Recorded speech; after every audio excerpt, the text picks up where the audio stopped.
반갑습니다.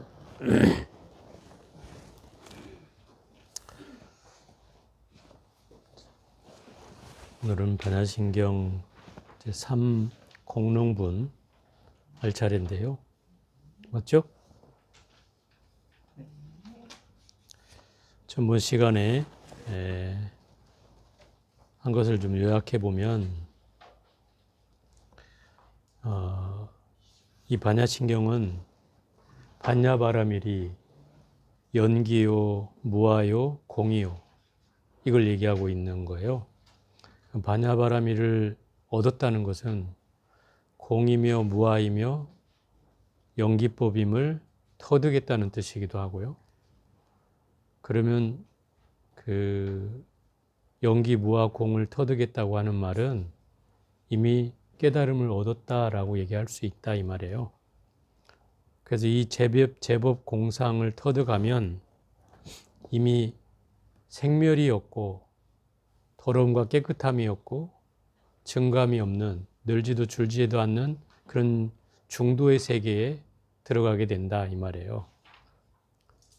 그런 경계에 들어가기도 하지만 이 공이라고 하는 입장에서 보면 모든 존재는 다 실체가 없다는 뜻이고, 실체가 없다는 뜻은 지금 존재하는 부처님께서 말씀하신 오온, 12처, 18계, 12연기, 사성제, 8정도 등의 모든 불교의 교리가 다 없는 것이다 이 말이에요. 공의 입장에서 보면. 공을 터득하면 그게 다 없는 걸로 보여진다. 왜? 실상의 입장에서 보면 현상에 존재하는 모든 것들은 다 허무맹랑한 것이 되어서 다 사라지는 것이 된다. 그렇기 때문에 공의 입장으로 보면 왜 이 공의 입장을 강조하는가 하면 이 공이라는 걸 통해서 우리가 가지고 있는 허망한 분별의 경계를 사라지게 하는 거예요. 목적이 그거예요. 그 허망한 분별의 경계가 있으면 우리는 늘 괴롭다 이 말이죠. 그걸 집착하는 것 때문에. 왜냐하면 존재하지 않는 걸 존재한다고 여겨야 하고, 또 그것 때문에 뭔가를 내가 또 취해야 하고, 또 거기에 좋고 나쁨의 분별이 일어나야 하고, 그죠? 또 취사 선택을 해야 하고, 이런 경계들이 끊임없이 일어나서 나를 괴롭게 하기 때문에 이 공이라는 걸 터득하게 되면 그러한 경계가 다 사라지게 된다 이 말이에요. 그래서 색수상 행식도 없고, 또 12처 안이비설신이 색성향 미촉법도 없고, 거기에 덧붙여진 안계에서 의계까지, 의식계까지 해서 18계까지도 없고, 그 다음에 무명과 그 노사까지도 없고, 또 사성제, 고진멸도도 없으며, 심지어 지혜도 없고, 또 얻을 것조차 없다라고 얘기하는 거죠. 공성으로 보면, 공을 터득하고 보면 이렇게 얻을 것조차 없는 데 이르러야 그게 참으로 공을 터득한 것이다 이 말이에요. 공을 터득했다는 것은 아무것도 얻을 바가 없구나라는 사실을 깨달은 거라고 할 수 있다 이 말이에요. 아무것도 얻을 바가 없다는 이 말을 잘 기억해야 돼요. 예를 들어서 전에 그 얘기를 했는지 모르겠는데 우리가 소득이 없네 이렇게 하잖아요. 소득이 없네. 소득은 뭔가 나한테 물질적으로 뭔가가 딱 내 손 안에 쥐어졌을 때 뭔가 소득이 생겼다라고 얘기하죠. 그게 돈이 됐든 물질이 됐든 소득이 있네 이렇게 얘기할 수 있어요. 그럼 이 소득이라는 말은 사실 따져보면 불교 용어인데 소득이 없는 데 이르러야 그게 공을 체득하는 거다 이 말이에요. 그러면 어떻게 해야 소득이 없는 데 이르르냐? 물질에 대한 애착과 집착이 사라졌을 때 가능한 일이다 이 말이에요. 왜냐하면 내가 죽어서 가지고 갈 수 있는 게 아무것도 없잖아요. 아무리 존재하는 물건이 귀하다고 한들 내가 그걸 천년만년 끌고 갈 수가 없다 이 말이에요. 잠시 인연이 됐다가 사라지고 말죠. 그 인연 됐다 사라지는 도리를 이 공의 입장에서 터득하면 이미 내 존재하는 모든 존재들은 다 허무맹랑한 것이 되고 말죠. 그래서 그런 존재에 대해서 허무맹랑하라고 그 얘기를 하는 게 아니라 그걸 통해서 그 집착이 사라져야만이 결국 우리는 이 공부의 경계를 한 단계 넘어갈 수 있기 때문에 그런 얘기를 하는 것이다 이 말이에요. 그래서 공의 입장에서 보면 얻을 것조차 없는 무소득이며 또는 무득이라고까지 얘기하는, 금강경에서는 이걸 불가득이라고 한다 이 말이에요. 불가득. 그죠? 과거신 불가득, 현재신 불가득, 미래신 불가득이라고 한다. 과거, 현재, 미래의 마음은 얻을 수 있는 것이 아니다 이 말이죠. 얻을 수 있는 것이 아니야. 여러분들이 나 지금 현재 여기 있잖아요. 내가 왜 얻을 수가 없어요? 이렇게 얘기할 수도 있지만 내가 현재 먹은 그 마음이 어느 시점이냐 이렇게 따져보면 언제냐 이 말이에요. 지금 여러분이 생각을 딱 한 생각 일으켰다고 쳐봐요. 그게 지금 이 순간이라고 하면 그 이 순간을 내가 딱 잡을 수 있냐 이 말이에요. 그죠? 시간이 물을 흘러가듯이 이렇게 흘러가는 시간 속에 있는데 거기서 내가 바로 생각한 이 시간이 이거 여기야 라고 찝을 수 있는 게 있느냐 이 말이에요. 있어요? 없잖아요. 흘러가는 내 앞에 눈앞에 뚝뚝뚝 흘러가는 게 보이는데도 그 시간을 딱 이게 내가 생각한 시간이라고 잡을 수가 없다 이 말이죠. 왜? 이미 생각한 시간은 이미 흘러가 버렸고, 그죠? 내가 보는 순간 또 흘러가고 있기 때문에 그래서 과거 신불가득, 현재 신불가득, 미래 신불가득이라고 하는 것이에요. 잡을 수가 없는 거예요. 그게 무득, 무소득의 가장 근본적인 의미다 이 말이에요. 어떤 것도 시간적으로 공간적으로 기다려주지 않잖아요. 진리라고 하면 가만히 그 자리에 있어야 진리인데 내 몸뚱아리는 가만히 있는 것 같지만 실상 가만히 있지 못하다 이 말이죠. 그죠? 끊임없이 움직이잖아요. 시간적으로 움직이지만 공간적으로도 움직인다 이 말이에요. 그렇기 때문에 그런 경계를 무득이라고 할 수 있다. 그런데 문제는 여기서 끝나는 것이 아니라 아무것도 얻을 것이 없는 경계에 이르고 나면 네 가지 공능이 생긴다는 거예요. 그게 공능 부분에 나오는 얘기가 그거예요. 네 가지 공능이 생긴다. 이게 결국 공을 터득하면 네 가지의 효능이 생긴다는 뜻이에요. 금강경에서는 주야장창 다 깨트리기만 했어요. 이것도 틀렸다, 저것도 틀렸다, 다 틀렸다. 그래서 다 깨주기만 했단 말이에요. 그런데 이 반야신경에서는 이 공을 터득하면 네 가지 이익이 있다라고 설명하고 있다는 거죠. 재밌는 부분이에요. 한번 읽어가면서 보겠습니다. 공능이라는 것이 결국 이 반야신경을 공부해서 얻어지는 효능을 말하는 거예요. 보살은 반야바라밀다를 의지함으로 마음에 걸림이 없고 마음에 걸림이 없으므로 공포, 두려움이 없어서 뒤바뀐 헛된 생각을 멀리 떠나 완전한 열반에 들어가며 이랬어요. 그러니까 보살은 반야바라밀다가 아까 제가 연기, 무와 공을 터득하면 반야바라밀다를 얻는다고 했잖아요. 그럼 반야바라밀다를 의지한다는 뜻은 이미 공, 무와 연기를 터득했다는 뜻이죠. 그걸 터득하게 되면은 첫째, 뭐가 없어요? 마음에 걸림이 없다. 왜 걸림이 없어요? 집착할 대상이 없어지기 때문에 걸려지는 게 없다는 뜻이에요. 그죠? 집착할 대상이 사라지니까 마음에 걸림이 없고. 그게 첫 번째죠. 두 번째, 그 마음에 걸림이 없으므로 두려움이 없어진다. 이게 두 번째예요. 두려움이 없어지는 거예요. 세 번째는 뒤바뀐 헛된 생각을 멀리 떠나게 한다. 이게 세 번째예요.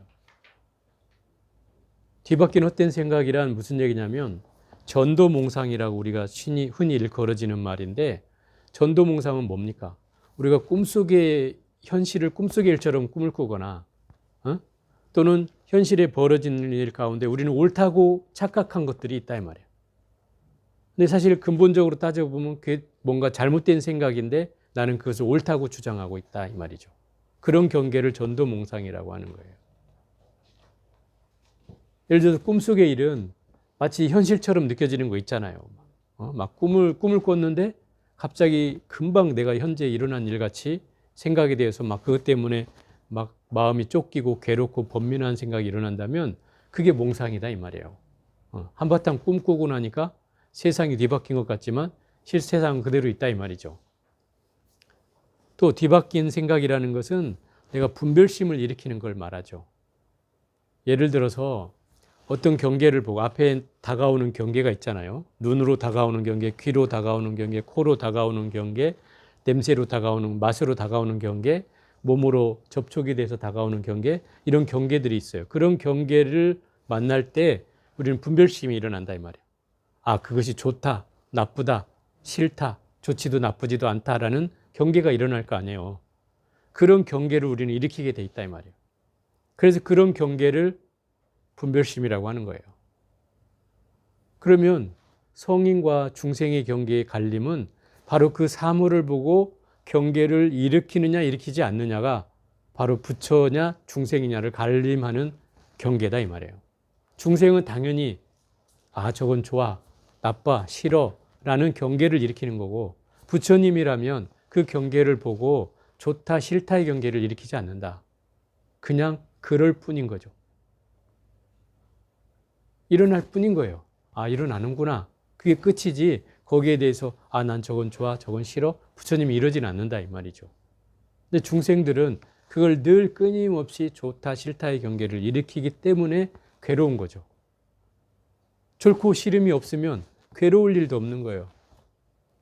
그런데 우리는 그 좋고 싫음 때문에 결국 이 많은 경계들을 만들어내서 결국 마음이 이 전도몽상이 심해지게 된다는 거죠. 그것조차 멀리 떠나게 하고, 네 번째는 완전한 열반에 들어가게 해준다. 뭐를 터득하면? 반야바라미를 터득하면 그렇게 한다는 뜻이에요. 그러면 예를 들어서 한번 설명을 해볼게요.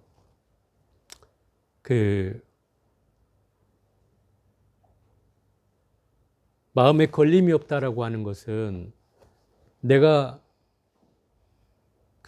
마음에 잔상이 남아있지 않은 걸 말하는 거다 이 말이에요. 걸리지 않는다는 것. 예를 들어서 내가 걸리는 이유는 그런 거예요. 말을 한마디 들은 것이 내 마음속에 딱 이렇게 간직되어 있다가 어떤 말이 딱 다시 떠오를 때, 또 그 사람이 어떤 말을 했을 때 과거의 기억이 그대로 떠올라. 그죠? 한마디 걸린 것이 떠올라서 그 사람에 대해서 미워하는 마음이 일어났다 이 말이에요. 그럼 내가 그 생각을 안 가지고 있었으면 당연히 그런 생각이 떠오르지 않았겠죠. 근데 우리는 그 기억을 가지고 있기 때문에 그 과거의 기억이 덧붙여져서 그 사람의 현재와 오버랩된다 이 말이에요. 그래서 그 현재를 또 재단하는 거예요. 그걸 통해서, 과거의 기억을 통해서. 늘 우리는 이렇게 분별을 하게 돼 있다 이 말이에요.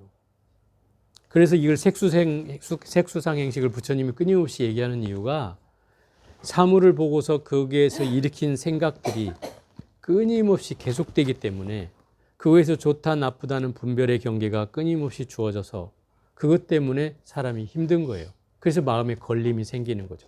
그럼 마음에 걸림이 없으려면 이 전제에 대한 기억이나 생각이 없어야 한다는 뜻인 거예요. 그래서 아까 공이라고 제가 얘기했잖아요. 공을 터득하면 이 경계가 사라지게 된다 이 말이에요. 그래서 완전히 나한테 남아있는 찌꺼기조차 다 사라져서 생각을 일으킬 것조차 없어진다는 거죠. 단서가 없어지는 거예요. 어떤 경계를 봐도 내가 과거에 기억할 만한 경계가 이미 떠오르지 않는 거예요. 그러니까 사물을 어떻게 해요? 있는 그대로 볼 수밖에 없죠. 그게 마음에 걸림이 없는 거예요. 그게 마음이 걸리면. 그렇게 되면 당연히 두려운 생각이 일어나겠어요? 두려운 것도 또한 경계거든요. 분별심이란 말이에요. 과거의 기억이 있기 때문에 내가 저런 상황이 되면 무서워라는 그런 경계가 있기 때문에 무서운 거예요. 근데 그런 경계조차 다 없으면 아무리 밤중이 됐든 내가 혼자가 됐든 무서울 리가 없다 이 말이에요. 그렇게 얘기하는 거예요. 그래서 두려움도 없고 심지어 이렇게 분별심이나 헛된 생각까지도 다 사라지게 한다. 결국 이러한 마하반야바라밀의 그 효능이 바로 여기에 있다. 심지어 완전한 열반에까지 들어가게 한다는 거잖아요. 그럼 결국 우리가 반야바라밀만 믿고 의지하면 나의 모든 괴로움을 다 해결해 준다는 뜻이죠. 그죠? 모든 것이 다 해결된다는 뜻이에요. 그래서 이것을 이제 이렇게 얘기를 하죠. 진공 가운데 묘유한 게 있다. 진공 가운데 묘유한 게 있다. 이 말은 무슨 얘기냐면 진공을 터득하고는, 진공은 진짜 공하다는 뜻이요. 진짜 공함을 터득하고 보니 있는 그대로 세계가 바로 진리더라. 묘하게 존재하는 세계가 있더라. 그러면 사바세계에 존재하는 세계도 존재하는 세계인데 이 깨달음을 얻고 본 세계와 다른가? 다르지 않아요. 다르지 않은데 깨달음을 얻고 난 사람의 입장에서 보면 다른 세계로 펼쳐져 보인다 이 말이죠. 그 얘기를 하고 있는 거예요. 그러면 중생이 보는 세계를 가유라고 했어요. 가유. 잠시 머무는 존재로 존재하는 세계다 이 말이에요. 가유. 근데 깨달음을 얻고 보니까, 진공을 얻고 보니 묘유의 세계가 펼쳐진다 이 말이에요. 가유인 줄 알았는데 진짜로 존재하는 거다 이 말이에요. 이때는. 왜 진짜로 존재하느냐? 있는 그대로를 다 진리로 볼 수 있어진다 이 말이에요. 이게 다른 거예요. 진공이 얻어진 상태에서의 묘유와 진공이 얻어지기 전의 이 가유는 이렇게 다를 수 있다 이 말이에요. 깨달은 자의 시각에 의해서 바뀐다는 거예요. 그래서 제가 예전에 이런 얘기 했잖아요. 산은 산이요 물은 물이다 이런 얘기 들어봤죠? 성철 스님 뭐 이런 얘기 하신 줄 알고 있지만 성철 스님 전에도 선사들이 많이 얘기를 했어요. 그러면 보통 산은 산이요 물은 물이다 이러면 그냥 있는 그대로를 얘기하는 거예요. 그죠? 존재하는 산은 산이고 흘러가는 물은 물이다. 이건 잘못된 말이 아니죠. 그런데 이게 공으로 오면, 공적인 입장을 공을 터득하고 보면 산은 산이 아니요 물은 물이 아니로다 이래. 왜요? 공을 터득하고 보니 이 현상계라는 게 실상이 아니잖아요. 그러니 산은 현상계일 뿐이니 산이 아닌 것이고, 물은 또 물 또한 현상계이니 물이 아닌 거예요. 그죠? 공의 입장에서 보면 다 부정된다 이 말이에요. 그리고 그 공을 터득하고 보니까 묘유의 세계가 뭐냐? 아, 내가 산이 산이 아니고 물이 물이 아닌 줄 알고 보니 내가 진짜 이 산은 산이고 물은 물이로다. 이렇게 얘기하는 거예요. 그러면 앞에 산은 산이요 물은 물이요라고 했을 때는 이걸 범상의 중생의 눈이라고 할 수 있어요. 중생의 눈으로 보면 똑같이 보여지는 거잖아요. 그 경계예요. 근데 두 번째 공의 눈은 내가 진리의 입장으로, 공의 입장으로 보니 산이 산이 아니고 물은 물이 아니라고 하는 거예요. 그래서 그 한바탕의 경계를 겪고 내가 깨달음을 얻고 보니 그대로 산은 산이고 물은 물이로다 이러는 거죠. 그럼 중생으로 봤을 때와 이 깨달음을 얻고 나서 봤을 때의 눈이 달라진 건 분명하죠. 그렇지만 그 세계는 똑같이 인정된다. 다만 이 세계는 중생의 경계로 보여지는 잠시 존재하는 세계라면 이 세계는 그냥 있는 그대로 진리를 얘기하고 있다. 제법 실상이다. 이렇게까지 얘기하고 있어요. 불교에서는 이렇게 보는 입장이 나눠진다 이 말이에요. 지금 여기에서 말하는 긍정의 입장은 바로 묘유의 세계를 얘기하고 있다 이 말이에요. 그러니까 결국 공만을 얘기하는 게 아니라 그 공을 통해서 얻어진 제법 실상의 세계를 설명해 주고 있는 것이다 이 말이죠. 그게 묘유예요. 그래서 3세 제불이 3세의 모든 부처님도 반야바라밀다를 의지함으로 최상의 깨달음을 얻느니라 그랬어요. 3세의 모든 부처님이란 과거, 현재, 미래에 존재하는 모든 부처님을 얘기하는 거예요. 우리 뭡니까? 삼천불 명호경이라는 경전이 있잖아요. 그러면 과거 천불, 현겁 천불, 미래 천불이 있어요. 그러면 현재 석가모니 부처님은 현재 현겁의 네 번째 부처님이에요. 그러면 과거에 1000명의 부처님이 1004명의 부처님이 부처님 석가모니 볼 때까지 있어 왔다는 뜻이에요. 그러면 어떤 사람은 왜 부처님이 이렇게 많으냐 이렇게 얘기하는데, 부처님이란 존재가 시대마다 부처님이 있어 왔다는 뜻이에요. 과거에든 어떤 시대든 간에 그 시대마다 부처님들이 있어 왔다. 지금 현재는 석가모니 부처님 시대이기 때문에 석가모니 부처님 시대라고 하는 것이고, 그 이전에는 이미 가섭불 이렇게 있잖아요. 구나한모니불, 구료선불 이렇게 해서 이게 현재 현겁 부처님이 시작이 구료선불부터 구나한모니불, 가섭불, 그 다음에 석가모니 부처님이 네 번째 부처님이고, 그 이전에는 이제 과거 장원겁 천불 부처님이 계셨다 이 말이에요. 그러니까 결국 부처님이란 존재는 석가모니 부처님 단 한 분만이 계시는 게 아니라 모든 시대마다 부처님이 함께 해왔다. 그래서 부처님 이름이 이렇게 많은 것이다. 그런 3세 모든 부처님도 공이 똑같이 반야바라밀다에 의지했기 때문에 최상의 깨달음을 얻었다는 거예요. 그럼 모든 부처님들이 다 이 바냐바라미를 의지했다는 거예요. 이걸 통해서 깨달음을 얻었다는 거예요. 그러니까 모든 부처님이 통과한 깨달음의 방법이 바로 바냐바라미를 터득한 거였어요.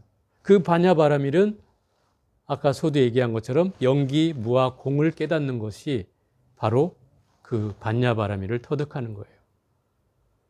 그럼 영기, 무아, 공을 깨닫는다는 말은 우리가 이 색즉시공 공즉시색이라고 하는 그런 반야신경의 가장 핵심적인 논리를 내 것으로 받아들여졌다는 뜻이에요. 그냥 이론적인 얘기가 아니라 내가 몸에 절절히 체득이 되어서 그러한 사실이 내 몸 안에 가득 차서 그야말로 그거 외에는 다른 걸 생각할 수 없는 그런 상황에 놓여졌을 때를 우리는 이 공의 체득이라고 한다. 그렇게 되고 나면 절절하게 이 영기, 무아, 공이라는 것이 나의 살림살이가 되어서 모든 존재하는 현상계는 다 존재하지 않는 세계로 인식할 수 있어진다. 그래서 마음에 걸림이 없어지고 두려움이 없고 뒤바뀐 헛된 생각도 떠나게 된다 이 말이에요. 그런 경계를 얻게 되는 것이 바로 바냐바라밀다를 의지하는 마음으로 최상의 깨달음을 얻게 된다는 말씀이에요. 결국 이 안육따라 삼맥삼보리가 최상의 깨달음이라는 뜻인데 이 안육따라 삼맥삼보리는 이제 많이 나옵니다. 경전에. 모든 경전에 대승경전에 주로 나오는데 이 말을 그대로 해석해 보면 무상, 정등, 정각이라고 이렇게 번역을 해요. 무상은 위가 없는 최상이란 뜻이고 더 이상 부처님보다 높이 계신 분은 없잖아요. 그래서 무상이라고 하는 거예요. 그 다음에 정등은 바르고 평등하게 이 깨달음이 바르기뿐만 한 게 아니라 평등히까지 하다. 어떤 사람에게도 어떤 중생에게도 차별을 하지 않는다 이 말이에요. 평등한 깨달음이다. 또 정각, 바른 깨달음을 얻게 한다. 무상, 정등, 정각을 얻게 해주는 것이 바로 안육따라 삼맥 삼보리다. 이것을 최상의 깨달음이라고 하는 거예요. 이 안육따라 삼맥 삼보리심을 내는 것을 발보리심이라 하고 또 그걸 줄여서 우리는 발심이라고 하는 것이다 이 말이에요. 발심을 한다는 것은 바로 이 안육따라 삼맥 삼보리의 마음을 내는 것을 우리는 발심이라고 한다 이 말이에요. 그러면 발심을 했느냐 안 했느냐 이것은 내가 안육따라 삼맥 삼보리심을 일으켰느냐 안 일으켰느냐라고 하는 말과 같은 말이다 이 말이에요. 그 마음을 내는 것은 이미 금강경에도 나오지만 이 반야신경에서도 굉장히 중요한 말을 하고 있다는 거예요. 그 발보리심을 통해서 결국 우리는 끊임없이 공부를 해나갈 수 있기 때문이고 그게 진정한 불자의 출발이에요. 시작이에요. 발보리심을 하지 않는 자는 저는 진정한 불자라고 할 수 없다. 저는 이렇게 생각을 하죠. 그래서 절에를 똑같이 다녀도 발심을 했느냐 안 했느냐는 굉장히 중요한 이유인 거예요. 여러분들이 열심히 이렇게 공부해 가고 있는 이유는 그 발심을 한 이유예요. 그렇지 않다면 여러분들이 이렇게 공부할 수가 없는 거예요. 그러니 뭔가 부처님의 가르침을 실천하고 그걸 수행해 간다는 것은 이미 내가 발심을 해서 수행을 하고 있는 것이다라고 얘기할 수 있는 것이다 이 말이죠. 그저 절에 와서 뭐 복을 바라고 소원을 바라고 하는 것으로만 발심을 했다고 할 수는 없다 이 말이에요. 그건 발심이 아니에요. 진정한 발심이 아니에요. 왜? 자기가 한 게 아니잖아요. 스님한테 기도를 부탁하고 부처님한테 바랄 뿐이지 자기가 뭘 한 게 아니잖아요. 그건 발심했다고 얘기하면 안 된다. 그건 그냥 내가 뭐 소원 성취를 위해서 기복으로 기도를 했다. 이렇게 얘기할 수는 있지만 그건 발심을 했다고 얘기할 수는 없다. 그런 의미를 새삼 여러분들이 깨달았으면 좋겠고 오늘은 뭐 얘기가 좀 짧지만 이걸로 가름을 하고요. 나머지 총결부는 다음 시간에 하도록 하겠습니다. 오늘 여기까지 해볼게요.